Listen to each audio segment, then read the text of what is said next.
Hey guys, Jim back here with you with another video. Welcome back to the channel. I wanted to take just a minute to show a knife that I think I posted some videos to Instagram about some before and afters. I believe that I had. Either way, I wanted to show this knife. This is a Remington Scout knife. And we'll look a little bit closer at this and let you know how I acquired this and some of the things that were done to this knife. But I've got a reference book here I was wanting to show to you guys.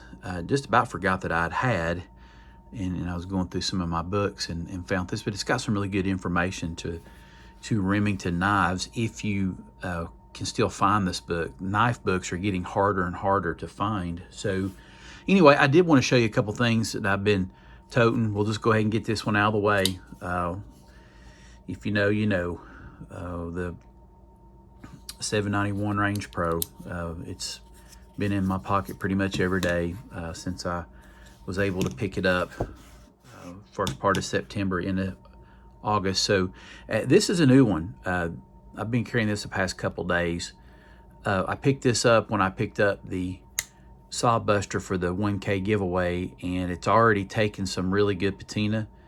I cut an apple and some other food with this. This is my slip joint that I have with my modern. I usually carry some type of, I know this is like a lock back, but anyway, I carry something something more traditional with my modern. Lock back, small lock back, slip joint, whatever you want to call it. But I love that carbon steel, and it's starting to take a pretty good patina. This is the giveaway knife. If you want to get eligible for this, I'm giving this away on Saturday. You can go back to the video that I posted yesterday and get registered for this. But anyway, this is the burnt amber bone Rogers jig. This is the same thing, burnt amber bone, and I love these. I think I may try to get the whole set in the Rogers jig. But the copper lock,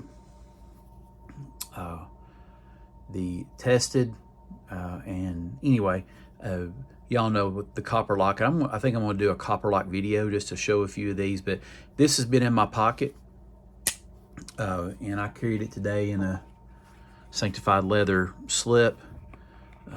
It's done good. And this one, I was so excited to get this. I posted this as a post on Instagram and YouTube, and I have been wanting to get one of these. This is a Marlboro. I think this is a 2000. I've got my trusty Big Jim cheat sheet for Zippos. I think this is an X. The C is the month, and then there's the X there on the bottom. So this would make this one, I think it's a 97. Nope, 94. If I'm seeing that right, there's the X, so it's a 94. January, February, March of 94, if I'm using the system correctly. 1994 for the X. So a pretty cool Zippo indeed. It's the Marlboro edition, and I believe this is solid brass. It doesn't say solid brass on it, but you can tell on the inside of it. I think this is like a solid brass Zippo with this awesome rodeo with a Bronco, but trying to break a horse, ride a horse there, rodeo style Zippo. I've been really wanting one of these. I found a couple in the wild. I found one that had the bottom part missing. I found one that had the top part missing. I found some that looked like they were put together pretty shoddy. And then I found some, one of the guys commented today that he had really been looking for, and I had too. And some of these are outrageous. This one had a fair amount of patina on it, but of course I buffed all that out, and it's really in good shape. It has the correct age-appropriate insert and wick. I mean, the lid had pretty much no play in it, or the cap, and I'm digging this Zippo. There's just certain Zippos that you get that you really like, and this is one that I had wanted for a while. These were going anywhere from $45 to $100 in the box on eBay. And I don't buy a ton from eBay unless I'm really looking for something. I got on there, and I was looking at this one. Had it on my watch list, and the seller came back and made me an offer I couldn't refuse. And I said, heck yeah, I'll polish that thing up and we will tote this for sure. And it's been in my pocket for the past couple days. Anyway, that's sort of what I've been toting. This has been my Zippo, this 1994 brass Zippo Marlboro edition with the Bronco and the rodeo cowboy there on it. So anyway, guys, so let's get to this knife. This is a vintage Remington Boy Scout knife. So I think it says "Be Prepared" right there. That logo on there. My camera may not pick this up, so on my phone. So anyway, there's the logo. I'm sure a lot of you guys are familiar with that, but it is a beautiful vintage Remington Scout knife, and she's got some pitting on her. She had a lot of rust on her when I got her. I think it's the R333. Oops, R333. That last number being a designation for bone. R333, and you can tell the blade's just a little cattywampus. She had some nicks on her and wasn't exactly sharp and straight. I mean, it's a Scout knife, right? So a lot of Scouts took these and were fairly rough on them. That's what a lot of them, were for young people to take out in the woods and camp and beat around and do things with. And I'm trying to be very cautious of that main blade because it is wicked sharp. But there's a look at the channel. I did a ton of cleaning and soaking and cleaning on this, but got the channel pretty clean.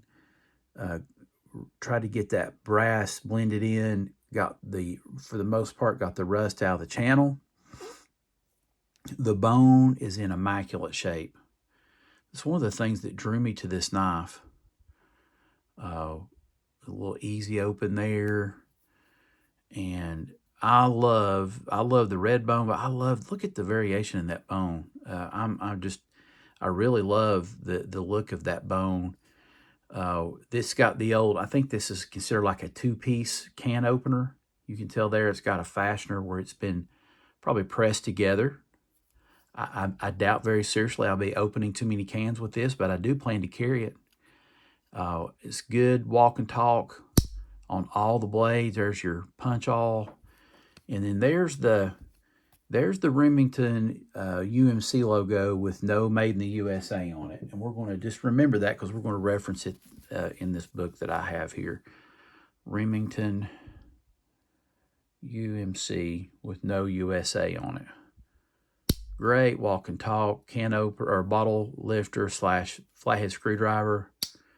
Great walk and talk. And the main blade has got really good snap on it as well. And the main blade, and this is part of what I want you guys to help me with, guys. Here's it's got the Remington UMC in the circle with the Made in the USA on the outside of that.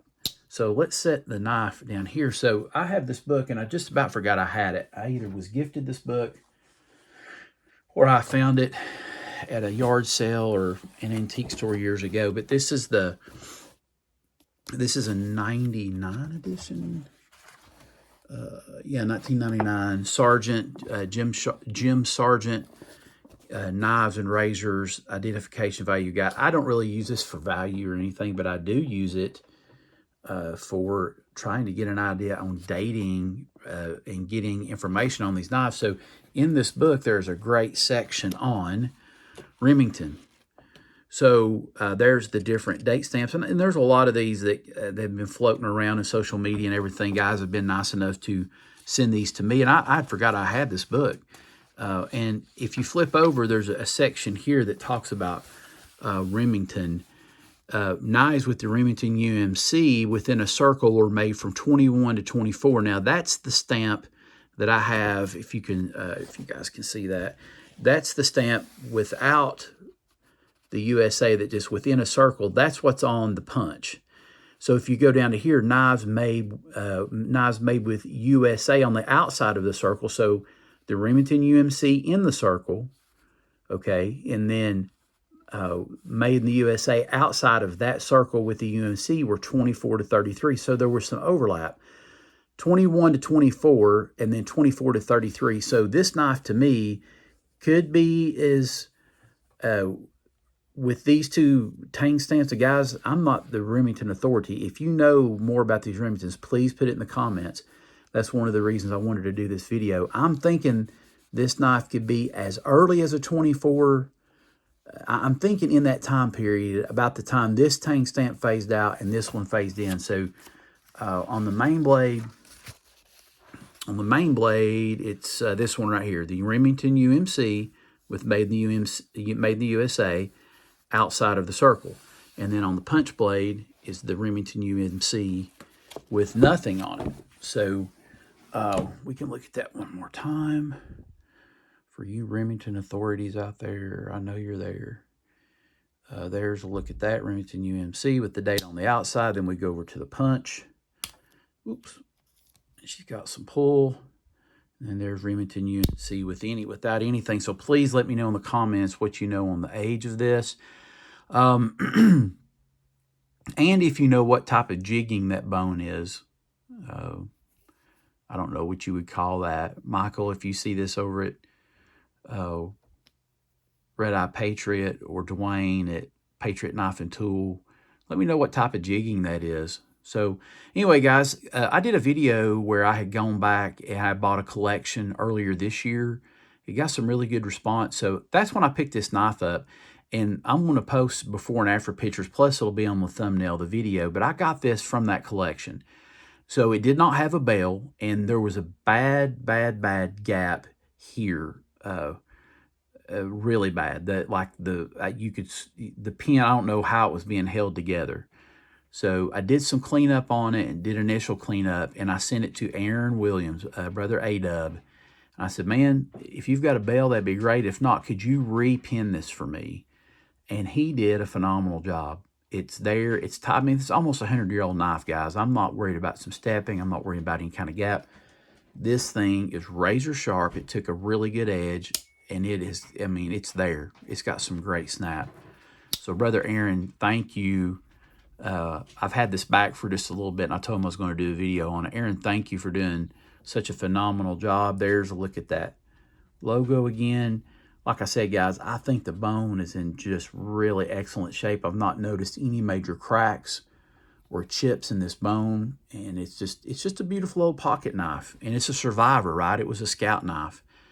So just put it down in the comments. We're going to try to keep this reasonably on the length of the video, but put in the comments if you think that I'm on the right track as far as dating this knife.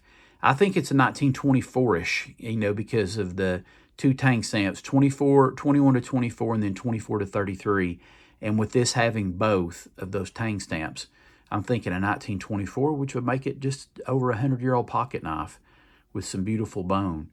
But yeah, guys, did a lot of sanding, did a lot of cleaning. Brother Aaron helped me out with a repin on this.